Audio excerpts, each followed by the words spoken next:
Welcome. I'm Peggy, and I'm so glad you joined me today because I have a very special lady here, and she's come up from Columbia to do this television show with me, and her knowledge and the things that she has brought to share with us do change lives. And I'm really honored to have Janet Jendron here. She is the coordinator of an event called the South Carolina Assistive Technology Expo. And the thing says, dream, believe, achieve. And it is one day only, and they've done it for 20, 24 years, and it's coming up. And it's going to be in Columbia, or actually West Columbia, I guess, on March the 26th from 9 to 4. It is free and open to anyone. And I thank you. You are the coordinator. Well, no, I'm not the only coordinator. There's several of us that work on this event. And Mary Alice Beckler has been there since the first expo in Florence many years ago. So I would not say, I am kind of the coordinator of the sessions for this expo, and she kind of coordinates the exhibits, and then our program director, Carol Page, does a lot of work too. You have brought a wealth of things to share and to talk about. And I think probably most of us, myself certainly included, until there is a need, either for ourselves or for someone we care about, we don't even think about it. And if someone becomes disabled for whatever reason, all of a sudden, there we are. And we don't know what is available to make their life more meaningful. And this is what you have done through the years. Bless you. Well, this is what our program does, and it's everything. You're the program. No, I'm not. Oh, no, no. In fact, I wasn't there at the very beginning, but it's changed a lot since I started. I think it's been 24 years, maybe. It's changed from very low tech to higher tech. There's always been very technical things on the computer, keyboards that are expensive and extremely complicated. Now, these are for people with every type of disability. All ages, from birth on. But we have a lot of resources for people. In fact, one thing we have is catalogs that we mail people that, you may say, well, I've got a visual impairment. What products might there be for me? We've got catalogs that we mail to people that you just look through this catalog and you get an education in vision equipment. So there's a lot of things out there that the average person doesn't even know exist. I didn't know. Right, but you bring in here with all this it. stuff, and I thought, what in the world is it?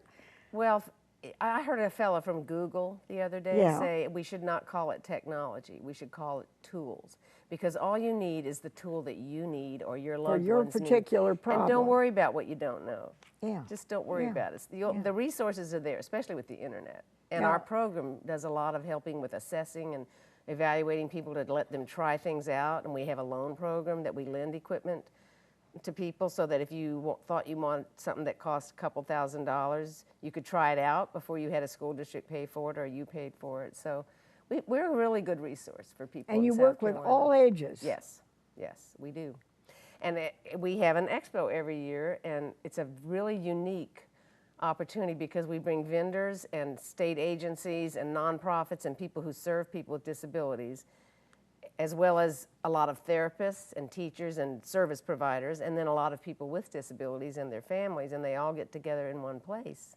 About 800 people usually this is come a to this one-day event. One-day event, March 26th, and so it's unique. I mean, I'm so glad for the opportunity to be here and talk about it and reach a lot of people who may be able to come down to Columbia for the day. It's well worth your time. You don't even have to come for the whole day. If you wanted to come for one session and then look at the exhibits, that'd be fine too. The exhibits are all out and people can just walk around. Yes, they are. And we have about 60 exhibits. Some of them are people who sell products, and then others have services that they provide. And then our sessions are, we don't have day-to-day, block-to-block sessions because we want to give people time to look at the exhibits. So we have 3 session times, and there's 4 sessions each session time. So that's 12 sessions. You can choose 3, and one of them is focused on speech. And this year, all of those have to do with augmentative communication for people who have trouble speaking. And then we have one that's mobility, kind of geared towards people with mobility issues. And then we have one that kind of focuses on information technology and how you make things on the computer accessible. And then another session that's kind of focused on education and younger people in transition out of high school.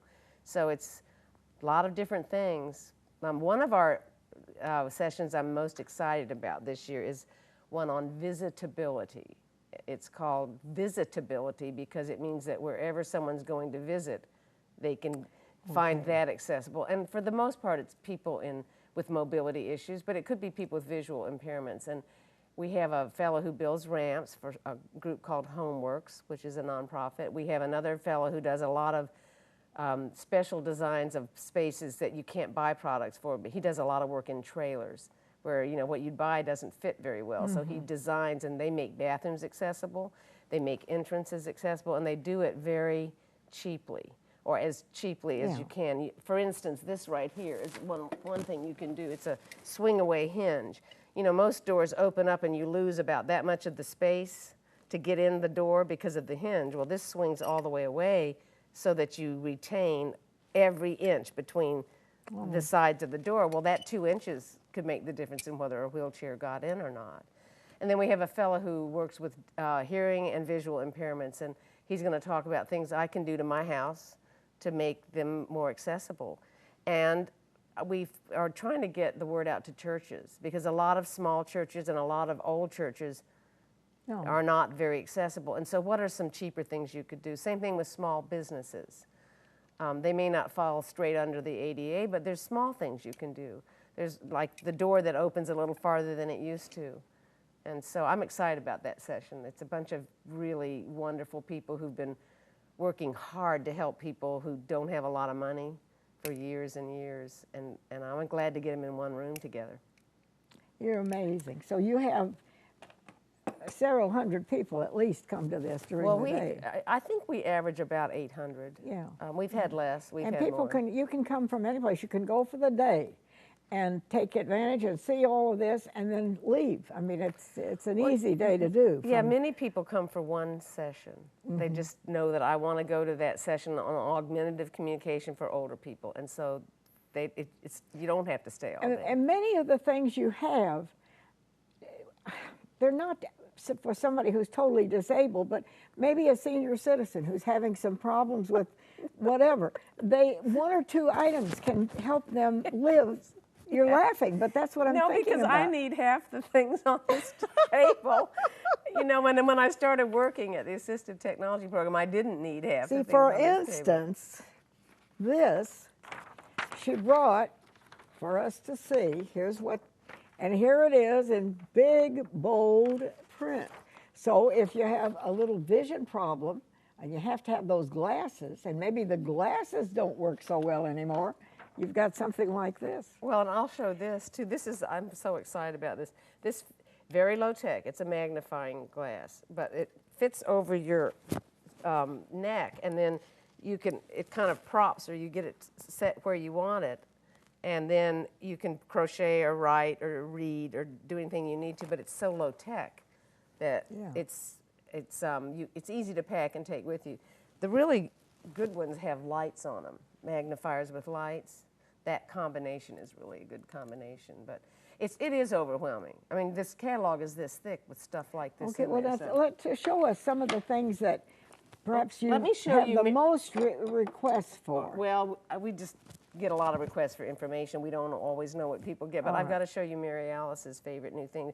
Mary Alice Beckler's the one that really started the expo, and so I want her to come with me today. So this is for a gardener. Yes, but it's spring-loaded. It's, I mean, there's a spring here, and so it's so much easier to make work, and it also cuts really beautifully. So I have a real hard time with things like this because my wrists are not what they used to be, but this is so easy, and it's... But you couldn't buy that, for instance, in a regular... Yes, you could. You could? You absolutely could. If you go into a regular gardening center, or where would you find it? There's a good chance that you would find it at Walmart or Target. I mean, it's just a brand name. There's a Good Grips. That's interesting. And look at this.